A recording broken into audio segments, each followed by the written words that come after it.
Welcome to Our Darling Town, the podcast where we explore the heart and soul of Darlington through its local independent businesses and the people that make it special. I'm James Carver. I'm Henry Carver, and we're here to shine a spotlight on our beloved town. Join us as we sit down with the passionate local people to delve into their stories and uncover the unique contributions they make to our community and to find out about the town where we live. Get ready to be inspired by the people and stories that make Darlington truly special. So one thing I said about this episode, James, we just filmed it, I've never laughed so much. What did you think? That was very enjoyable. Didn't stop smiling, still smiling now. Absolutely. Definitely one to listen to. Yeah, 80-year-old burlesque dancer, some fantastic stories coming up. Yeah. You've got to, wait until you hear this one. We're delighted to be joined by Charlotte and Donna, the founders of Pimms and Needles, a community interest company that brings women together for fun and creative activities across the North East and North Yorkshire. Their mission is all about connecting women, trying new things, and building a supportive community. We'll hear about how they started this amazing venture and what makes their group so special. So let's dive in. Oh. Welcome. Welcome, ladies. That was a lovely introduction. It was a lovely introduction. So this is your first ever podcast, First experience with a microphone in front of you. Yeah. No, it isn't. we did a radio show. We dabbled, didn't we? Last year we did a radio show for about 6 months. we did. Are we allowed to mention it? Absolutely. Yeah. Please do. So we were invited for an interview on a radio station called The Red in Middlesbrough. Yeah. And I think they just thought we were a bit crazy. So they were saying, we want Teesside's answer to loose women. Loose lips. Yeah. So we were loose lips. Yeah. Brilliant. So we did it for a while. We absolutely loved it, but it was chaotic. Yeah. It was like organised chaos, wasn't it? It was. And It was a lot of fun. So what was wasn't you it? two having a natter, or were you interviewing people, or? A little bit of both, Yeah. wasn't it? So we would do an hour of having a natter. We had a showbiz section, current affairs, that kind of thing, and then we'd have a guest in to have a chat about it's like this, really, kind of bit of a podcast. Brilliant. Local people. Yeah. Yeah, we loved our agony aunt section, didn't we? We had an agony aunt section. People used to send us in query, but they got a bit strange. They did didn't get they? strange. They'd start off normal and then they'd take a nosedive. What was the best one or most interesting one? There was always about people cheating and Yeah, we had some that were a bit racy, so we had to sort of cut it a little bit, didn't we, to make it more sensible. yeah, we did. Yeah, so it was lots of fun. We used to start off well and then just get the giggles. Fantastic. What is Pimms and Needles? We are, as you said, your introduction was far better than ours. You're not listening. Honestly. Wow. End the show, we know exactly what it is. We don't need to hear about it. No, we are 26 groups for ladies across the month where women can come along of all ages and do a different activity each month. We're not just crafts, so the name Pimms and Needles sometimes does suggest that we are knitting or sewing. We're not just textiles. And alcohol. Alcohol. Yeah, alongside that. But we do a bit of everything. So we've done loads of different things, haven't we? Yeah, we do things like I think we've done life drawing, we've had naked men in, we do burlesque, we've done sewing, we've done loads of different crafts, we've done candle making recently. Chocolate making. I was at chocolate making last night. So why have you got 26 groups coming together? I mean, it sounds awful. Naked men, 26 groups of women. I think you just sold it right there, right? Chocolate as well, add chocolate in. And the chocolate. Yeah, it just escalated, didn't it? It started off quite small. We had Charlotte, how we started was Charlotte was teaching a sewing class. I want to learn how to sew. We hit it off, had a giggle, and we were like, wouldn't it be great just to get together and do something different every month? And then you were like, well, I don't want to teach you every month. We'll have to think of other things. So we thought, why don't we do this? Why don't we do the other? So all of the crafting activities and all the things that we'd ever wanted to do, we just booked tutors in to come in and deliver them. And then initially we were going to join the Women's Institute, but it was to do with the way that their time and set, you had to join at certain times. And we ran it for about 3 months and then said to people, do you want to still join the WI or what should we do? And they said, we're really happy to stay independent. So that's what we did, and it just grew from there. So it was something that we never intended to start. Mm-hmm. And as soon as we started at Herworth, we opened the doors on the first night and there was a queue of 70 women outside, which we were just petrified about, Yeah. but we ran with it. It happened. And then we were getting emails and messages from socials, people saying, I want to join, I want to come along. So we started another group in Darlington at St Augustine's. That sold out 80 tickets over the weekend, people joining for 6 months. And it just went from there, didn't it? And it's just grown really organically. That was 10 years ago. So we're now Yeah. going Wow. in our 10th year now. Congratulations. And Thank you. You're marking your anniversary with a podcast at our darling town. yes. So, yeah, aren't we It's where it all privileged? began, so yes. So when you're saying 26 groups, that's 26 locations. that you Locations. operate. Fantastic. Yeah. We've kind of spread, haven't we, organically? So we started in Herworth, Darlington. We moved out to sort of Barnet Castle, and then we've kind of gone further out north. Now we're in Gateshead. We're right across on the East Coast. We've got quite a lot over there in Saltburn and Gisborough. And Beedale is our furthest south at the moment, Northallerton, Richmond, and that kind of. So we sort of spread outwards from Darlington, really. So do you do it on the same night every month? And they have like Yes. the group Yes. in Beedale meet, the group in Northallerton meet in their own little... Yeah, Yeah. so they meet on like the second Tuesday or the third Wednesday. So Yeah. we've got about 1,200 women that come along every month. Amazing. So it's, it's interesting. Can you remember what you did on the first night when 70 people outside? Can you remember the Did exact... We did a... That was the naked yeah. bloke drawing. No, that did come later. But, Not that much later. No, it didn't really. And our women ask for it all the time. If we ever put pictures on, we've been sort of like putting some pictures on recently, haven't we? And our ladies like, can we do that again? Can we do that again? Okay, we just need to find willing models. So if you fancy it, guys. That might be a challenge. Maybe. Yes. What did we do in the first night? We did a clothes swish. Oh, we That's did, how we used yeah. to open all of our groups. So we used to do, I don't know if you've heard of a clothes swish. Nope. It's like a clothes swap, essentially. So people bring along an item or a few items of clothing that they don't want, put them on rails, sort them out, and then other people come and take theirs. So you're swapping with other people. So that was always our initial kind of first session to get people in and just to get people chatting and that kind of thing. Amazing. Yeah. Were you nervous? Oh, absolutely. Yeah. Yeah. Well, we didn't expect people to come, really, did we, if we're honest. We thought there was going to be about 20 people Yeah. there, and it Yeah. was, they kept coming and coming. We just looked out and we could just see this massive queue. We couldn't see the end of it. I'm like, oh my gosh. But it was, And where in Herworth do you host it? It's the Mustard Tree Cafe. Brilliant. Yeah. Yeah. Great Yeah, venue. it's that's- just a lovely oh, yeah. venue. Yeah. It's like home to us. We absolutely Yeah. love it there, and it's where it all started. So we've got really fond feelings of it. And is there Pimms involved? Well, Or optional? not at the mustard tree. Sadly, because it's a Methodist Of venue. course, yes. So we do have a few venues like that where we can't actually drink. But the venues where we can, we encourage the ladies to bring something. So sometimes you go We to don't a group. encourage them. They don't need encouragement. No, they don't need encouragement, do they? Sometimes you go to a group and there's bottles of champagne popping. They've got all the picnic glasses out, the plastic champagne glasses. I was thinking and- Gisborough's our booziest group. Yeah. Like whenever you do anything at Gisborough, you see pop, pop, pop. There's all the like cans opening, gin and tonics, and they've always got the champagne, the prosecco. Like a drink in Gisborough, don't they? Can you share any memorable moments that's happened at one of your events that you thought, crikey, I'm going to remember that for a long time? Do you know what one of my favourite moments was? When you weren't there. We were doing burlesque. What, that was it? How rude. Probably because she was panicking. I wasn't there. She's thinking, what am I going to do? Where's she at?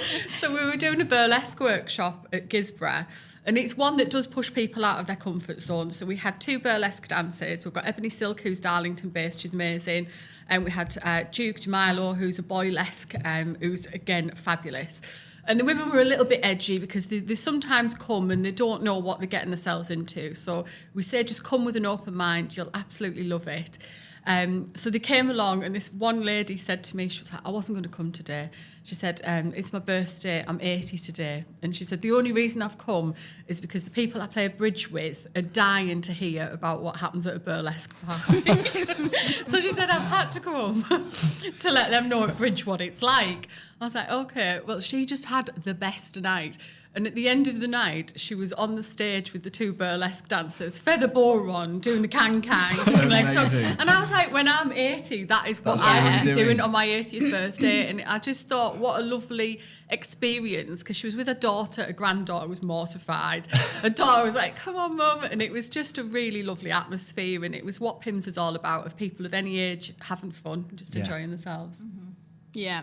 Any member? I was just thinking, on the flip side of Donna's point, we do have some chaotic sessions. So we had a couple, one in particular where we were doing Mexican food. And sometimes, I mean, our tutors come and it is quite overwhelming. There's sometimes 70 people and they're, you know, doing a food demonstration.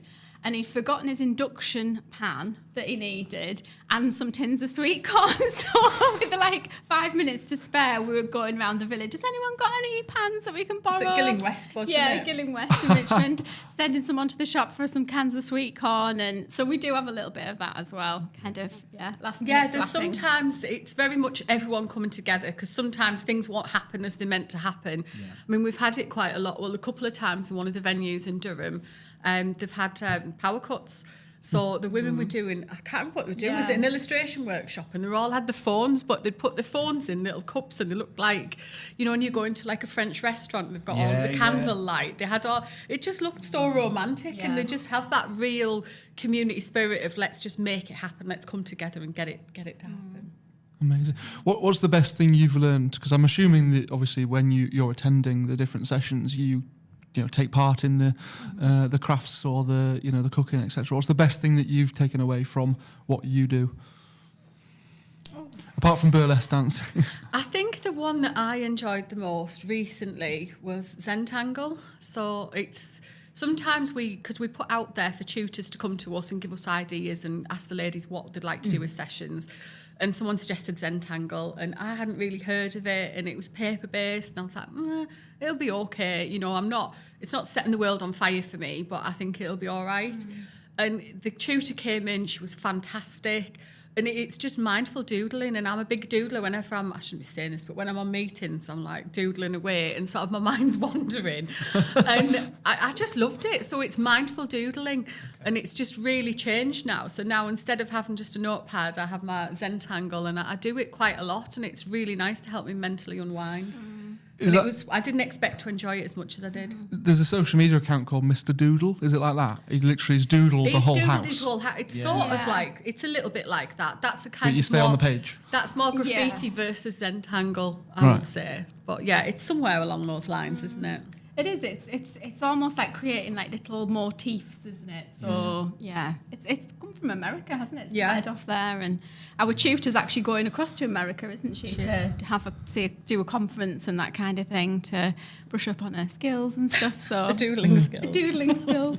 So you'd already you were teaching people sewing. That's how you met. Yeah. So obviously you're crafty anyway. Are you crafty as well, Donna, or was that sort of just learned over the last 10 years? Yeah, at the time I'd like my career was mostly working in advertising and radio, and then I'd had a bit of a career break and done something completely crafty, and I'd set up a business making and selling candles.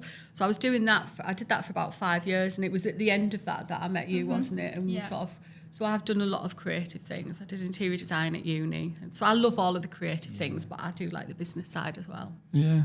So how did your initial sort of sewing classes come about? And I mean, is that your career or what? Yeah, so my background was in textile design.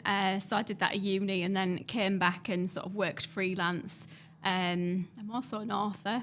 Donna always tells me I have to tell people, so I'm an author of 6 craft books. And she's been stocked in Liberty. I have been stocked in Liberty. I've been on QVC. She's toured the world on your cruise ships. I have worked on some cruise ships teaching, So doing loads of different like freelancey stuff, teaching, demonstrating. I did a lot of like magazine projects with step-by-step instructions. And then I was at the time teaching sort of adult education. I used to teach at Middlesbrough College as well, so FE over there. And then I've done various programmes teaching primary, so art and design, fashion and textiles in primary and secondary as well. So a bit of everything really, quite a diverse. So what's FE? Further education. Right, okay, yeah, sorry. I was like trying to put it together. I was just like, I'm going to ask because one of the listeners will also want me to ask, so I asked. Yes. I thought it was someone's name. Miss FE. Brilliant stuff. So when did, obviously you went from that first session, 70 attendees, when did you go, do you know what, this has got legs? It was about a year, wasn't it, I think, we started in the September. By the following June, we set up Darlington. So we ran for a while, didn't we, just with the one group, set up Darlington, and then we progressed a bit to about 12 groups before lockdown. And then lockdown came, and that was obviously like massive for us because we couldn't run our group. So we were sort of like stopped in our tracks, weren't we? We did loads of funded projects, and we did lots of care packages, like activities, which we sent out into the community, and that kept us busy the entire time, didn't it? It was an amazing thing to be involved in. So we had funding to put together care packages. So we were using our members for them to draw pictures, write letters, and just give that human touch. So we could buy things like cake making kits and little sewing kits and things that we put into these care packages. But it was really that human touch of like little knitted things and crocheted, and they'd put them in, and we sent about 3,000 care packages out. So our members all came, and they'd take them out and deliver them, and they'd be doing the doorstep deliveries and chatting to people. It was a really... It was. I was just thinking when we were talking about more key moments, that was one of the times where we had letters. We had so many thank you cards and letters from people, especially older people that hadn't seen anybody for weeks and weeks. And our ladies would just go to deliver these packages, but they'd be standing on the doorstep, wouldn't they, for like half an hour having a conversation because... these women just needed to speak to somebody, and that was probably, I think, one of our best achievements. Yeah, really, definitely. Because we thought, what on earth are we going to do now in lockdown with Pimms and Needles? And actually, it took a different direction, but it was so valuable, wasn't it? It was, yeah. And we did, with our normal members, we did like kits, and then we'd have Zoom, like meetings on Zoom. So they'd all come through like a drive-through, and it would be in our normal centres in the car parks, like in St Augustine's. We'd be like, pop your boot, throwing the kit in, and then we'd be all jumping on Zoom. So it was lovely because everyone had a lot of loyalty, and they sort of wanted to support us, and they wanted to get involved in everything that we were getting involved in. And it was just a special time, really, wasn't it? And then kind of after that is when we doubled. Well, we more than doubled, didn't we, really, in size? I think after lockdown, people really realised that they needed social interaction and people, and they were desperate to get back out. And so we saw that opportunity, didn't we? And we more than doubled. So with that growth, sort of doubling in size, was that sort of a conscious decision from you guys, realising what you've created is positive and there's a demand for it, and have you then sort of cherry-picked locations, or has it been organic and you've had a connection in another location and people are contacting you to say, I'd like to set up a group over here? Yeah.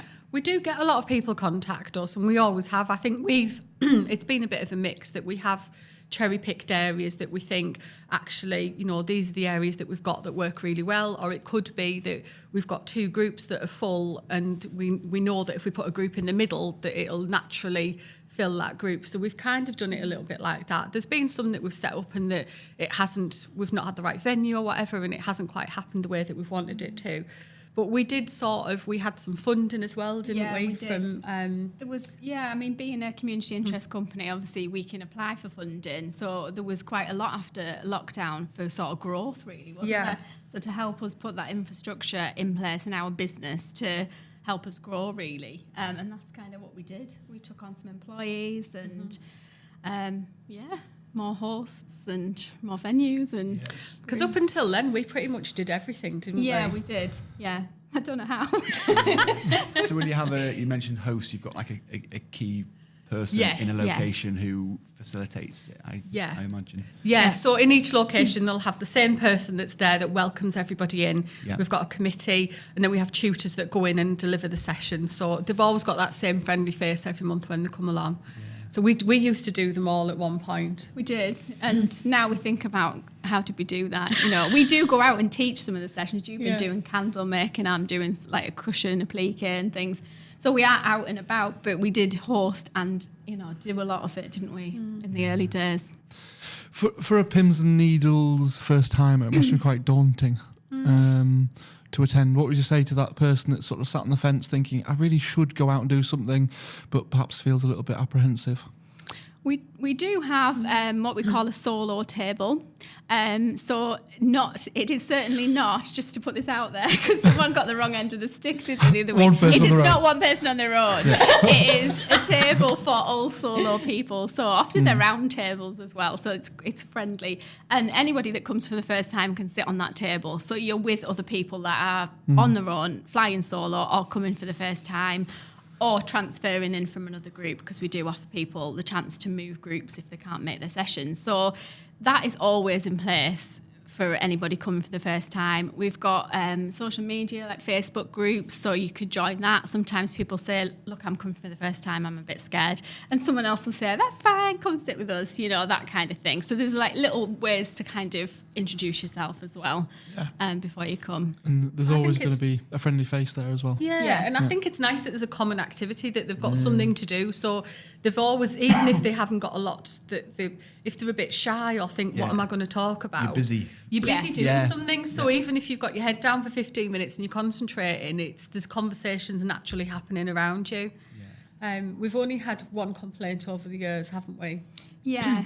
I think sometimes you can't control everything, can you? So this lady came, she didn't have children or grandchildren, and she said everybody just talked about their grandchildren, and I couldn't join in the conversation. So, I mean, we try our absolute best to... But we can't just direct the conversation. We're saying that we'd have to have little cards that said, talk about this, talk about holidays, talk about your garden, or anything. But no, it's just all very natural. There's been a lot of friendships where people have come along and not known anybody, and then you sort of a few months in, you'll hear snippets of conversations like, oh, shall we go for coffee? Or do you want to go and have a look around the Boats Museum? Or days out and things. And you just think, oh, that's just what we do it for. It's real good feel moments. What's the typical age range? You mentioned an 80-year-old lady doing burlesque. You mentioned some of the grandchildren. Is it sort of a variety of ages of women? Yeah, we are 16 upwards. Yep. So I would say our average age is probably about 50. Would you? 45 to 50? Yeah, it sort of varies. Different groups. It's very varied. Yeah. I mean, we've got younger people. We've got 3 generations sometimes at the groups, don't we? Lots of mums and daughters or groups of friends that it's their one time in the month where they get together. It's always in the calendar kind of thing. So, yeah. Excellent. What's been the most rewarding part? I mean, you're here 10 years on. Looking back, what's been the most rewarding part for you both? I think there's a lot of Pimms moments that have been rewarding. I think sometimes when... I remember somebody coming up to me at the end of a session and she had tears in her eyes and she was like, I've lived in this area for 9 months now. I moved up with my husband for his work. I don't know anybody. I haven't got kids. I've not managed to speak to anybody. I've been here tonight and somebody's asked me out for coffee and I just feel like I've met my tribe kind of thing. And she started, I'm filling up a little bit thinking about it. But she got really upset. I got really upset. And you just think that's that thing that you just, you don't, there's not many things that you can do in life in terms of work and get that kind of reward from. Yeah, I would say we also offer what we call our silver members groups. So we've got 7 of those that we run that are fully funded. So they're free for people that are like over 60, anyone that's socially isolated, but recently bereaved, a carer for a loved one. And they come along and for free, so that's not a stumbling block, financially if you couldn't afford it. And they do a similar activity to our other groups. And we've done some fantastic things like intergenerational projects, especially around like lockdown time, where we've had children in from like local primary schools to work with them, and just standing and actually seeing that the sharing of skills, the children chivying the ladies along, the ladies supporting some of the children. And I think just actually that we've created a community, a really big community that started from nothing really, and we've created this whole thing and managed to sustain it for 10 years. I think it is impressive. How far in advance do you have your schedule of activities? Is that right? Yeah. We plan about 6 months in advance, don't we? So everything's booked now up until August. Yes. This year. So we have to we didn't used to when we started, people would come along and not know what they were doing that month or the month after. It was very much, ad hoc, wasn't it, based on what we, thought or what the feedback was. But now we book everything in advance. We've got like people transfer, so someone might say, I'm on holiday in August or whenever, can I go to this other session? So we've got all the dates published, all the activities, all the tutors booked. And then we'll start looking again up to September onwards, won't we? We have a very interesting colour-coded table of activities that blows our minds. I can't look at it unless it's colour-coded. She's like, don't show me it in black and white, colour-coded. I'm definitely a visual kind of person, yeah. Absolutely agree. Yeah.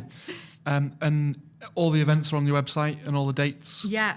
Yeah. Yeah, so we've got a section on the website where you can look by group. You can look at all of them on the bigger picture if you wanted to see what every group is doing. But we tend to rotate them, so the activities will tend to move around and go to pretty much all of the different groups. Yeah, so you, in essence, you sign up to a location rather than everything. Yeah. You can't pick and choose. You wait until that person comes to you or that activity comes to you. Yeah.